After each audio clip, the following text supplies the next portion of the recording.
கிறிஸ்துவுக்குள் பிரியமான சகோதர சகோதரிகளே, இயேசு கிறிஸ்துவின் இனிதான நாமத்தில் இந்த காலை வேளையிலே நான் உங்களை வாழ்த்தி வரவேற்கிறேன். இன்றைய தினம் நாம் தியானிக்கப் போகிற வசனம் யோபு 42 அதிகாரம் 12 வசனத்தின் முன்பாகம். கர்த்தர் யோபின் முன்னிலைமையை பார்க்கிலும் அவன் பின்னிலைமையை ஆசீர்வதித்தார். ஆண்டவருக்கு பயந்து நடப்பவர் நீதிமான் யோபு. பணக்காரரான இவருக்கு சாத்தானால் சோதனை ஏற்பட்டது. இதனால் குழந்தைகள், சொத்துகள், உடல் நலம் என ஒவ்வொன்றாக இழந்தார். இருப்பினும் யாரையும் அவர் பழிக்கவில்லை. தனக்கு விதிக்கப்பட்டதை ஏற்றுக்கொண்டார். மனைவி அவருடன் அடிக்கடி வாக்குவாதம் செய்தபோது துன்பத்திற்கு காரணம் பாவமே என்றார். ஒரு கட்டத்தில் வாக்குவாதம் செய்வதை விட்டு அவள் அமைதியானாள்.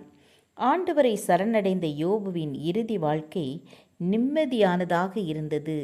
இழந்த எல்லாவற்றையும் அவர் இரண்டத்தனையாய் பெற்றுக்கொண்டார். அவருடைய முன்னிலைமை பார்க்கிலும் பின்னிலைமை ஆசீர்வாதமாக இருந்தது.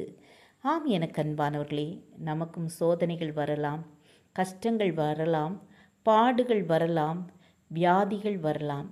எல்லாவற்றிலும் பொறுமையோடு இருந்து கர்த்தரிடத்தில் நாம் மன்றாடி ஜெபிக்கும்போது அந்த பிரச்சனைகளிலிருந்து நமக்கு விடுதலையை தருவார்.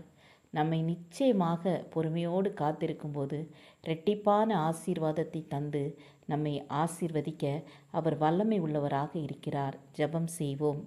அன்புள்ள இயேசப்பா, உம்முடைய சமூகத்தில் எங்கள் ஒவ்வொருவரையும் தாழ்த்தி ஒப்பு கொடுத்து ஜெபிக்கிறேன். எங்கள் ஒவ்வொருவரையும் ஆசீர்வதிங்க, சமாதானத்தை தாருங்க, எல்லா போராட்டங்களையும் எடுத்து போடுங்க, வியாதியிலிருந்து விடுதலை தாருங்க, சமாதானத்தை தாருங்க.